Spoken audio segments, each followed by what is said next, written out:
What is up, guys? Now, in case you don't know, me and Patrick Beatty are collaborating talking about the 5 live-action Spider-Man films before Spider-Man Homecoming comes out in a couple of weeks' time. We've already talked about Spider-Man 1 over on Patrick's channel, and this, of course, is the Spider-Man 2 review. And I'm going to be polite and let Patrick go first, so Patrick, tell us what you thought about Spider-Man 2. Hey Jack, thank you again for letting me be on your channel to talk about these Spider-Man films that we're going through. Spider-Man 2.1 is directed by Sam Raimi and stars Tobey Maguire, Kirsten Dunst, James Franco. Nothing changes as far as the premise goes for Spider-Man 2 with this 2.1 version. It focuses on Peter Parker still trying to determine whether he should be Spider-Man or whether he should try to lead a normal life and not really use these powers for anything. In a way, Spider-Man is almost hurting Peter Parker. It's hurting his friendships, it's hurting his career goals. He meets Dr. Otto Octavius, who we now know as Dr. Octopus. I love the character of Dr. Octopus, and I think that's one of the best parts of this film is their villain, just like Willem Dafoe. They did a great job casting Alfred Molina as Dr. Octopus. It was very believable, a very sympathetic character. At one point, they definitely improved on the action from the previous installment. And of course, we have to talk about the train sequence, which is arguably one of the most iconic parts of Spider-Man 2. Also, I really love the themes that they bring in each characters. They don't let them shy away from what the last film had set up for them. It's a really great testament to the writing and to the directing of this movie. The film plays like a horror movie in a lot of ways. One scene in particular is when Otto Octavius is getting his limbs cut off by the surgeons. It's just a terrifying scene, and it lasts long. It's great, and I really appreciated it. However, those are the things that I loved about both versions because they're both interchangeable. What makes Spider-Man 2.1 better or worse is the time that they spend on some of the moments that are just cut a little bit too short in the original theatrical cut. Certain scenes seem to last a little bit too long in the extended version. It does add a lot to the runtime and almost kind of dampens the pacing in this film. In the end, I understand why they didn't leave it in the theatrical cut. Kind of hurt the pacing of the movie. There's a few cheesy moments in some of the action sequences, particularly for me, the bank scene. I don't think that during the time that they were filming this, that banks still had like big bags of gold coins with a dollar sign on it. As well, I've got to say, I'm not a big fan of Kirsten Dunst's performance as Mary Jane. It just doesn't seem like she cares about the role. It doesn't seem like she's really trying to portray this character. She's just more trying to get a paycheck. And again, that might be a little bit of a controversial way to look at it, but I don't like her as Mary Jane. They could have cast anybody else, and I bet they would have put a lot more effort into their role. Overall, though, I love Spider-Man 2. It has great action, it has great story, it has very deep themes that it goes throughout the movie. They help build on the characters, and they help flesh out these story elements that they set up at the end of the first film. The extended version, I do think, is a little bit worse than the original theatrical cut because they integrate a lot of scenes that dampen the story, ends up making it a little bit slower paced when it should be a little bit steadier. But overall, I love Spider-Man 2. I love this film. This is probably the best Spider-Man movie that we've seen to date. Hopefully, Homecoming is going to be better. I'm going to give Spider-Man 2.1 an 8 out of 10.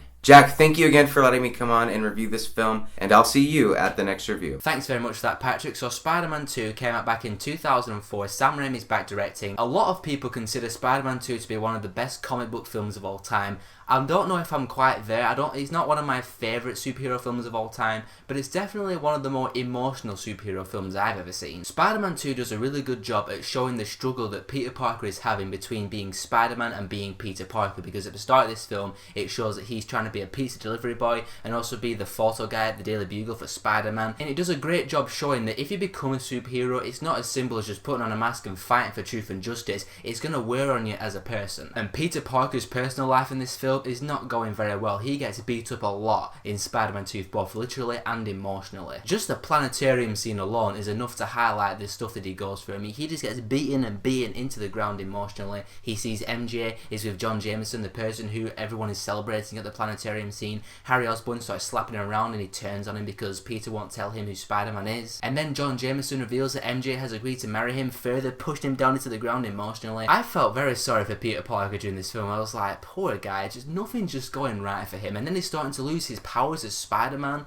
What more could go wrong for the guy? And it turns out that more can go wrong for him because the new villain in town is Doc Ock, played by Alfred Molina. Doc Ock is not in this film as much as I remember him being. I wish he was in the film a little bit more, but in terms of him as a villain and his motivation, he was an excellent villain. Otto Octavius is a scientist who has dedicated his life's work to try and sustain fusion. The experiment goes wrong, his wife dies, and he just wants to fulfill his dream and his life's work, but in the process, his mechanical arms are turning him into a criminal and a bit of a monster. So Spider-Man's got to take him down. And that leads to some great fight scenes between Spider-Man and Doc Ock. The bank scene is really good. The train fight is really awesome. The final fight inside that little thing on the river is not my favourite fight scene, but it's still really good because it's the end of the film fight. And the end of the film is just badass when Doc Ock finally takes control of the arms and he finally starts to obey his commands, and he sees what he's doing is wrong and it's catastrophic for the city, so he sacrifices himself, saving the city from the destruction of his own creation. And I love the speech that Peter gives to Octavius as well. It's the same one that Aunt May gives him early on in the film,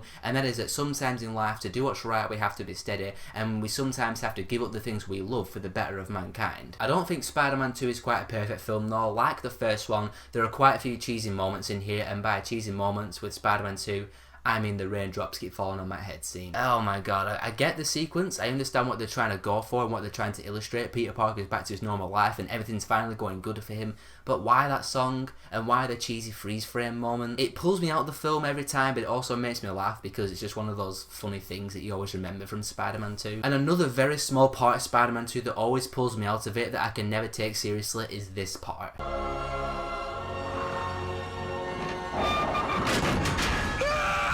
Let's just see that one more time.